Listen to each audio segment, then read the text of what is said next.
6 full nights, days to 4,000. 2,000. 3,000. Done. Holy shit!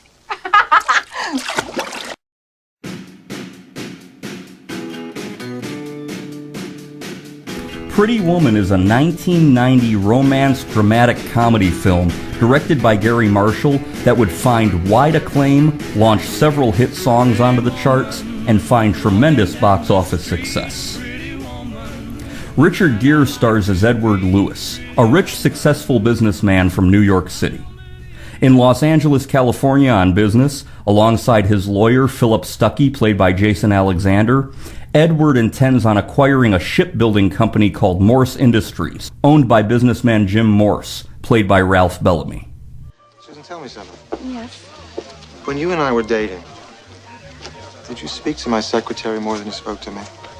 She was one of my bridesmaids. Huh. Your husband's a very lucky guy. Bye. Thanks. Bye. See you. Absolutely. Wonderful. He's leaving. Edward's leaving. Excuse me.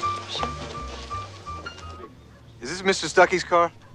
Hello, Stuckey, got chair. Edward, where are you going? Do you have the keys to your car? Why, what's wrong with the limo? Look, the limo is buried back there. Daryl can't get it out. Please give me the keys. All right, look, I don't think you should drive. You're a little excited. Don't drive my car. Let me work something out. After leaving a business party in the Hollywood Hills and unable to drive Philip's stick-shift Lotus, Edward finds himself lost in the red light district on Hollywood Boulevard. Prostitute Vivian Ward, played by Julia Roberts, is encouraged by her friend, roommate, and fellow streetwalker Kit DeLuca, played by Laura San Giacomo, to try and pick him up. Oh, yo, catch this. Wait a minute. That's a Lotus Esprit. No, that's rent. You should go for him. You look hot tonight. Don't take less than 100. Call me when you're through. Take care of you. Take care of you. Vivian approaches Edward, and he offers her money to drive him back to his hotel at the Regent Beverly Wilshire. This is a hot car. It's a little temperamental. Yours? No, it isn't. Stolen. No, not exactly. What's your name? What do you want it to be? Vivian. My name is Vivian. Been down the block, right at the corner. So how is it you know so little about cars? My first car was a limousine. So where is this heavy metal home? Milledgeville, Georgia. Impulsively, he hires her for the whole night. Listen, I appreciate this whole seduction scene you've got going, but let me give you a tip. I'm a sure thing, okay? So I'm on an hourly rate. Could we just move along? Somehow I'm sensing that this time problem is a major issue with you. Why don't we just get through that right now? Great, let's get started. How much for the entire night? Stay here. I couldn't afford it. Try me. $300. Done. The two talk and find each other somewhat charming. Eventually, the two have sex in his penthouse suite. The following day, Edward asks Vivian if she would stay for the week and accompany him to several business events while he attempts acquisition of the shipbuilding company. I have a business proposition for you. What do you want? I'm going to be in town until Sunday. I'd like you to spend the week with me. Really? Yes. Yes, I'd like to hire you as an employee. I will pay you to be at my beck and call. Look, I'd love to be your beck and call girl, but you're a rich, good-looking guy. You could get a million girls free. I want a professional. I don't need any romantic hassles this week. He agrees to pay her $3,000 for the week. He also gives her money to buy more appropriate clothing. When Vivian attempts to shop on Rodeo Drive, snobbish saleswomen turn her away. You got nice stuff. Thank you. How much is this? I don't think this would fit you. It's very expensive. It's very expensive. Look, I got money to spend in here. I don't think we have anything for you. You're obviously in the wrong place. Please leave. Vivian enlists the help of hotel manager Barney Thompson, played by Hector Elizondo, for assistance.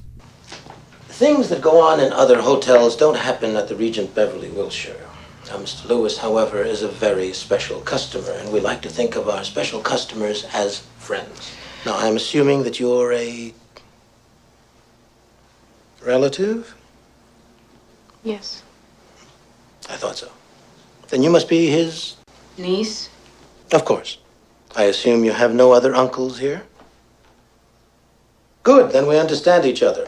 I would also encourage you to dress a little more appropriately. I tried to go get a dress on Rodeo Drive today, and the women wouldn't help me, and I have all this money now and no dress. Thompson helps teach Vivian proper etiquette, which she attempts during a dinner alongside Edward and Morse.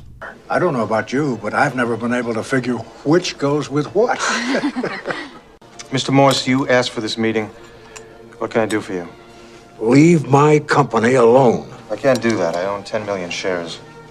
I'll buy your stock back. You don't have the money. We will. We're getting a contract to build 10 destroyers. There will be no contract. The contract is now buried in Appropriations Committee, and it will remain. You got 30 politicians in your pockets now or something? Easy. Calm down, David. Edward brings Vivian along to various events where she is shunned by many of the wives. So, you're the flavor of the month. She's just being testy. Edward's our most eligible bachelor. Everybody is trying to land him. Well, I'm not trying to land him. I'm just using him for sex. In the meantime, Philip begins to notice a change in Edward's personality as well as his business sense. Edward, excuse me for saying this, but what the hell is wrong with you this week? We don't build anything, Phil. We don't make anything. We make money, Edward. We worked for a year on this deal. It's what you said you wanted. I'm handing it to you. Throughout the week, the two continue to bond over their shared emotional baggage. Kit's always saying to me, don't get emotional when you turn tricks. That's why no kissing. It's too personal. It's like what you're saying. You stay numb. You don't get involved. When I'm with a guy, I'm like a robot. I just do it. Except for you. Of course not with me. You and I are such similar creatures, Vivian. We both screw people for money. Writer J.F. Lawton based the screenplay on interviews he conducted with prostitutes who worked the boulevards close to where he lived and combined it with the whole corporate raiding thing, which was very notable during the 1980s. He had originally entitled the movie 3000 after the amount of money Vivian and Edward agreed to for her week of service. Disney later changed it to Pretty Woman after the hit Roy Orbison song used in the soundtrack. Disney executives originally wanted Sean Connery and Meg Ryan in the lead roles. Al Pacino turned down the role of Edward after a screen test with Julia Roberts. Although he stated that he loved the screenplay, he felt that he wasn't right for the part. John Travolta auditioned for the role of Edward, Dennis Quaid was considered, and Albert Brooks, Sylvester Stallone, and Burt Reynolds were offered the role but declined. Burt Reynolds would later say he regretted turning down this film. You turned down Richard Gere's part in Pretty Woman in 1990. Why did you pass? Because I'm an idiot. This movie would be Richard Gere's first film since 1982's An Officer and a Gentleman to gross over $100 million in the United States. Jennifer Jason Leigh auditioned for the role when the plot was considerably darker than what the final film became. Winona Ryder auditioned for the role of Vivian, but she was turned down because director Gary Marshall felt that she was just too young for the part. Leah Thompson auditioned, Jennifer Connelly was considered, and Diane Lane was very, very close to playing Vivian, but had to pull out at the last moment due to scheduling conflicts. The finalists for the role were Valeria Golino and Julia Roberts, with Roberts winning out during the very last audition. Richard Gere and Julia Roberts are 18 years apart in real life. He was 40 years old and she was 22 years old at the time of filming. Demi Moore turned down the role of Kit, and Valerie Bertinelli was considered. Disney told Gary Marshall there was no money available in the budget for Hector Elizondo, so Gary Marshall paid Hector Elizondo's salary out of his own pocket. Eventually, Disney relented and repaid Marshall the money. This was actor Ralph Bellamy's final film before his death on November 29, 1991, at age 87. Richard Gere noticeably moves his tongue around the inside of his mouth as he is at the penthouse door yelling at Stuckey towards the end of the film. This is because Richard Gere had accidentally knocked a crown off of his molar during the scene. The necklace that Vivian wears to the opera really cost $250,000, while filming a security man from the jewelry store, armed with a gun, was constantly standing behind the director. The red coat that Vivian wears was bought for $30 from a movie usher in the street shortly before filming. Shelley Michelle was hired to be Julia Roberts' body double, and the first thing Gary Marshall did was change the way she walked. Shelley Michelle was very graceful due to her training in ballet, but Julia Roberts walked more like a cowgirl, so Michelle had to learn to walk the same way. For the movie poster, Julia Roberts' head was superimposed on Shelley Michelle's body. Richard Gere's hair is dark in the poster, but was graying in the film. The opera that Richard Gere takes Julia Roberts to is La Traviata, about a prostitute who falls in love with a wealthy man. While shooting the scene in which Vivian lies down on the floor of Edward's penthouse watching old episodes of the show I Love Lucy, Gary Marshall tickled Julia Roberts' feet out of camera range to get her to laugh so hysterically. In the bathtub scene where Vivian sings, a lot of detergent was used to make a lot of thick bubbles. The detergent was so strong that it rinsed the red dye out of Julia Roberts' hair. Julia Roberts had to have her hair re-dyed red later that night. Coming out in theaters March 23, 1990, Pretty Woman would be an enormous box office hit.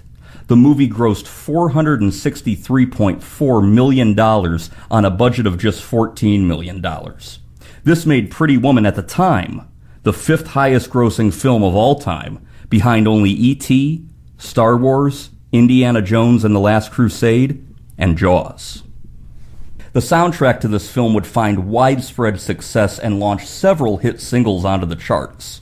Pa Gessle was in a conference room in Los Angeles planning the promotional tour for he and Marie Fredrikson's Swedish rock band Roxette for their 1988 album Look Sharp. He was asked to write a song for a movie called 3000. He declined due to the lack of time, but he offered them a Christmas song previously released in Sweden called It Must Have Been Love, Christmas for the Broken-Hearted, changing the lyrics so they were no longer about the Christmas holiday. Director Gary Marshall loved the song so much that he re-edited the movie so the song would fit in a non-dialogue scene.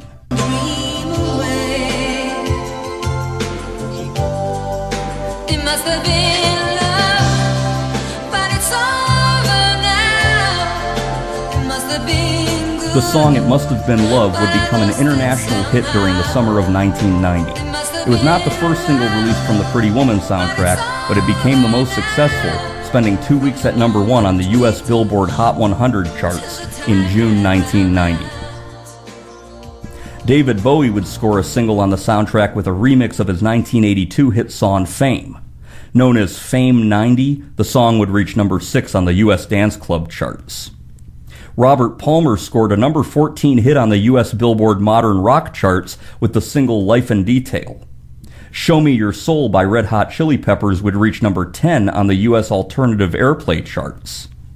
Natalie Cole, daughter of singer and jazz pianist Nat King Cole, would hit number 34 on the U.S. Billboard Hot 100 and number 8 on the U.S. dance charts with the song Wild Women Do. British pop band Go West would have a massive radio hit with the song King of Wishful Thinking, which would reach number 8 on the U.S. Billboard Hot 100 in August 1990.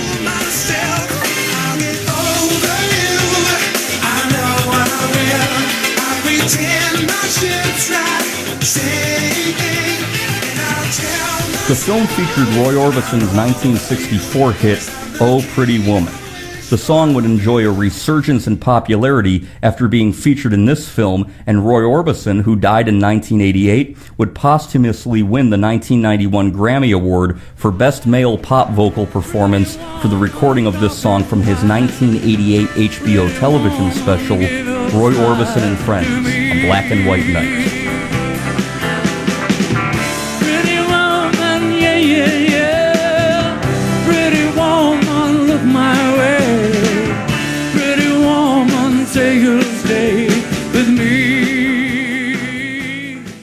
Julia Roberts was nominated for Best Actress at the 63rd Academy Awards in March 1991. My mother absolutely loved this movie and owned the VHS when it was relatively new. I have a very early memory of walking with her through a mall, and we passed a cinema, and there were two huge movie posters. One was for Pretty Woman, and the other was for the film Ghost. Both movies were in theaters simultaneously between July and October 1990, which tells me that that memory is from the late summer or fall of 1990, when I would have only been about 2 years old. This film and the music from that time of 1990 actually make up some of my very first memories of pop culture. This is a good movie, although I don't think it's as amazing as some may make it out to be. I would give it a 7 or an 8-star rating, not a 10-star like I'm sure many would. Julia Roberts was on a roll in 1990 and 1991. 3 hit Julia Roberts films, Pretty Woman, Flatliners, and Sleeping with the Enemy, would all be released within an 11-month period between March 1990 and February 1991. This film would help make Julia Roberts a common staple in romantic comedy films in the decades that follow.